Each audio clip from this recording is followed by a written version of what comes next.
Well, there are two big moments that happened to an industry that was changing incrementally and very slowly until these two things happened. The first was the internet came along, right? And what the internet did, as we now know, looking back, is that it created a situation where media lived behind an interface.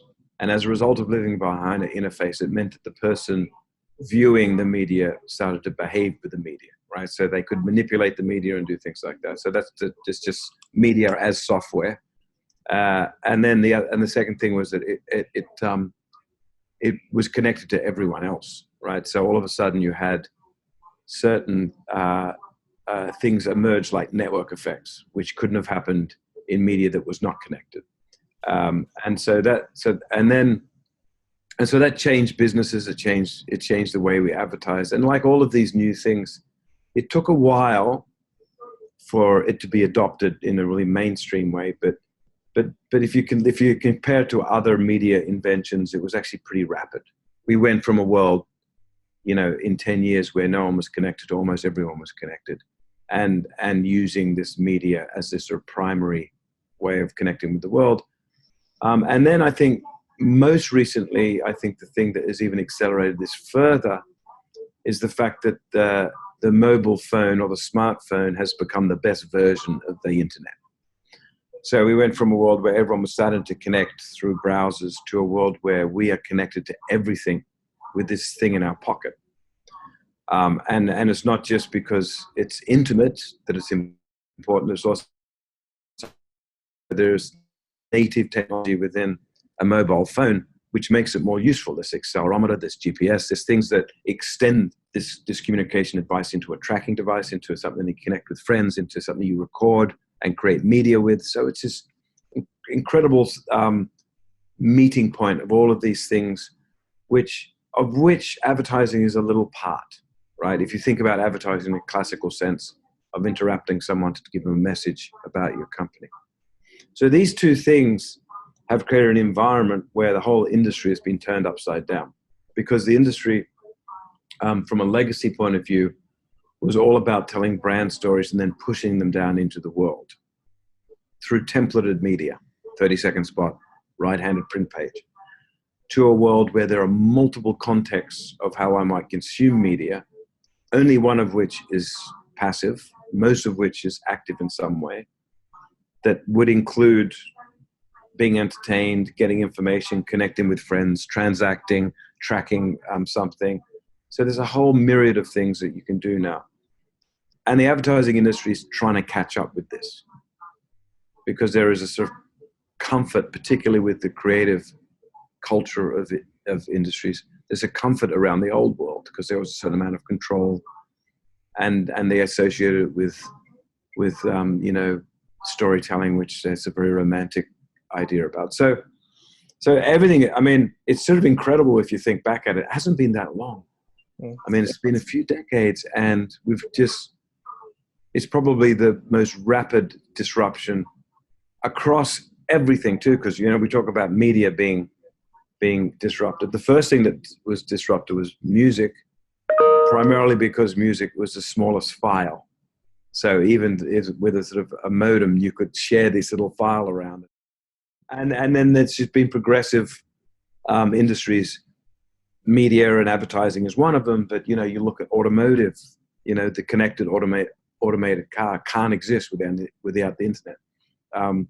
Airbnb is completely disrupt the whole hotel industry. That can't happen without this service layer that connects all of these hosts with guests.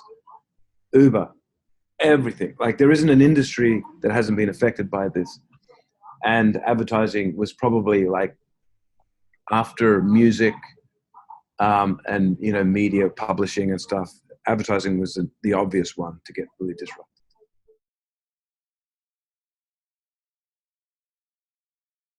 Well, there are lots of ways of defining it, because creativity is a very broad thing, right? You could be creative writing a poem. You could be creative designing a building. You can be creative writing code. You can be creative doing a sculpture. There's all sorts of ways of being creative. In the advertising industry, there's a very specific idea of creativity for 50 years. So since the burn back creative revolution in the late 50s, creativity was thought of as a storytelling exercise coming out of a team of art director and copywriter. And the art director copywriter could do a print ad or a TV ad, but that was a sort of the creative toolkit that was pushed through these different templates. So that was considered creative. More recently, and this is why I've attempted to restructure creative teams, I think design and systematic thinking has become as important and in some ways more important than storytelling, right? And at the very least, you need to understand it to tell stories in these new environments. So for me, the way that I consider creativity in our industry now, instead of art and copy as the atomic team, I consider the organizing principle around creative being stories and systems. Systems being just design. Think of it as design. Think of it as spatial thinking as opposed to temporal thinking.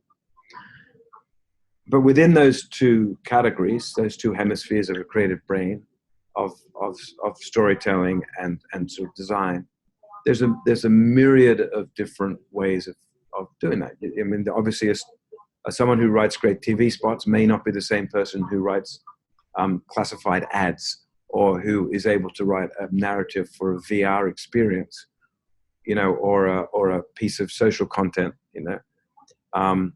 So you can slice all of these things up into lots of different specialties. But at the core, I think creativity in our industry is storytelling and design or systematic thinking.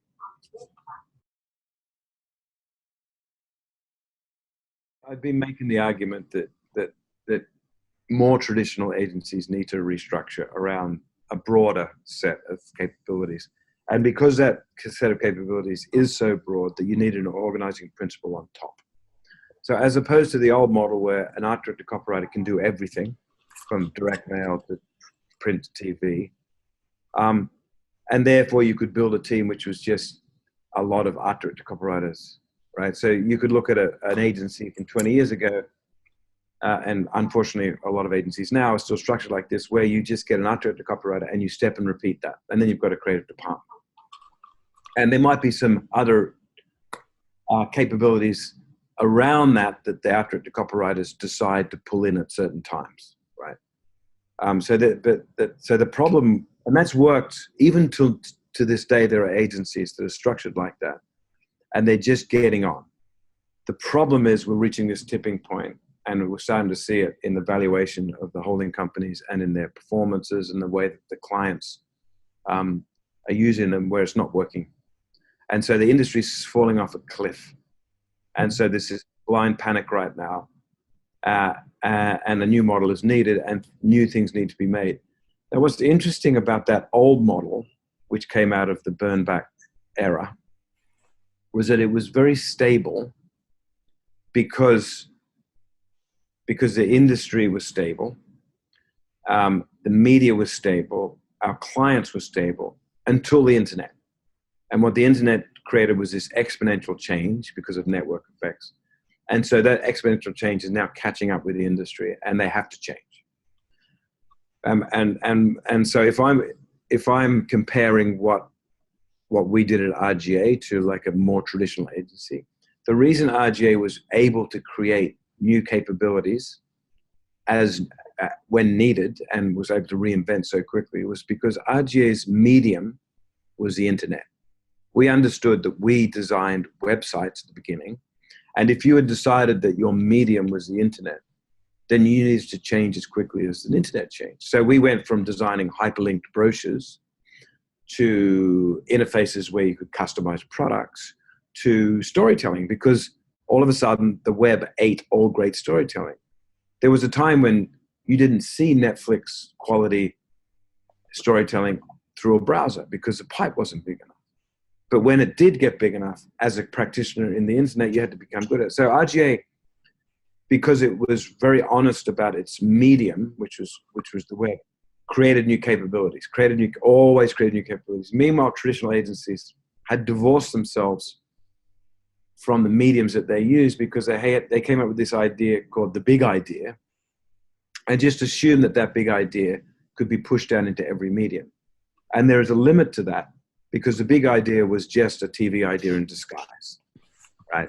It somehow always looked like a script and a tagline, even though they were claiming that it was a higher order idea. In the end, it wasn't. It was still a creative person imagining how their ideas might live in the world, and in this case, through narrative media. So you have this sort of point where traditional agencies, unlike RGA, for example, did not create new capabilities for 50 years.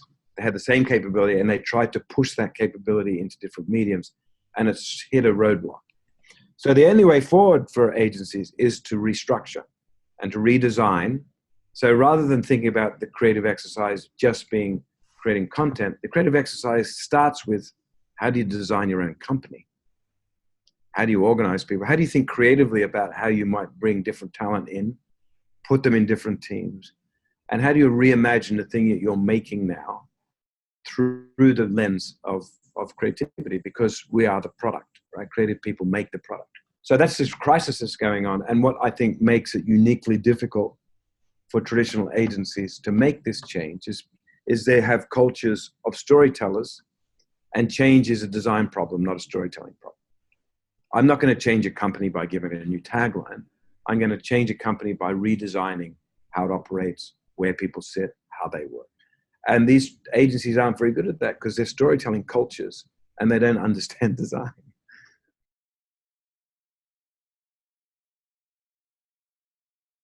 I don't think it's useful in our industry by itself, not as an organizing principle. And I think the reason is because if I'm thinking about marketing as an applied art, what I'm concerned about is the craft of the people who are executing the thing, the product. And so I think about how to organize those things, and then put frameworks around it, rather than a sort of academic way of interpreting the world, right? And so, and why I think the organizing principle of stories and systems or stories and design works is because, and I didn't think about this when I was coming up with this, I was being very pragmatic about just deciding how different people think and putting them together in different ways. But the reason it works, I think, is because if you look at the two hemispheres of the brain, one hemisphere processes the world one at a time, right? So it's temporal processing unit. That's a left-hand hemisphere, and the right-hand hemisphere processes things all at once. So it's a spatial processing unit. And so if you think about creative people having one of those skills, they're either good at telling stories, right, which is about the revealed moment in time, or they're good at design, which is understanding the relationship between a lot of things at once. Then it stands to reason that there aren't a lot of people that can do both of those things well, because it would require an incredibly complete creative brain to do that. Yeah. And most people only have, according to Gladwell, 10,000 hours to get good at something, right? Yeah. So it's very difficult. So that's, I think, my principle around that. That's why it's a useful organizing principle, because it's recognizing the way people think, how you might combine those ways of thinking to create a whole creative brain. It's just, I think it's worked, I think, for me in this industry. There are certain things, like for product design, or for maybe even higher order organizational design, where design thinking is a very elegant solution. But I'm very practical when it comes to this, and I'm concerned about how to evaluate talent, combine talent, and get stuff made.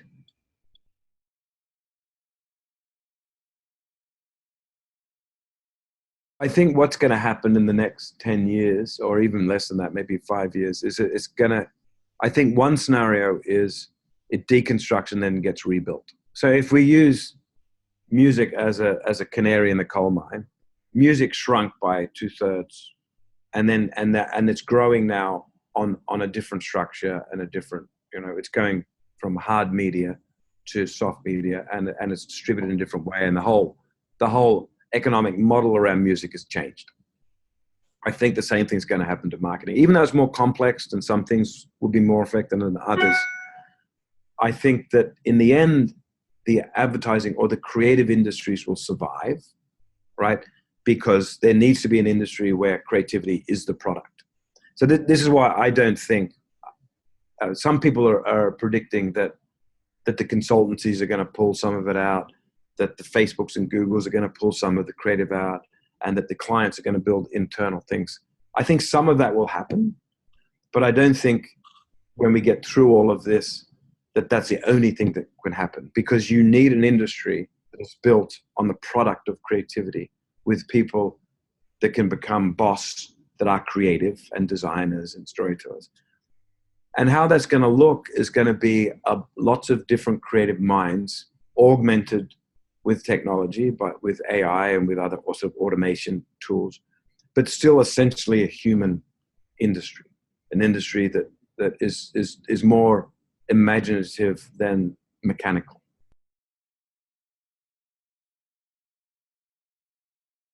I think that the main thing is to be just as excited about the future as the past. That's because there are too many people that are sentimental in our industry. They're going to be getting about the potential as opposed to trying to hold on to the past.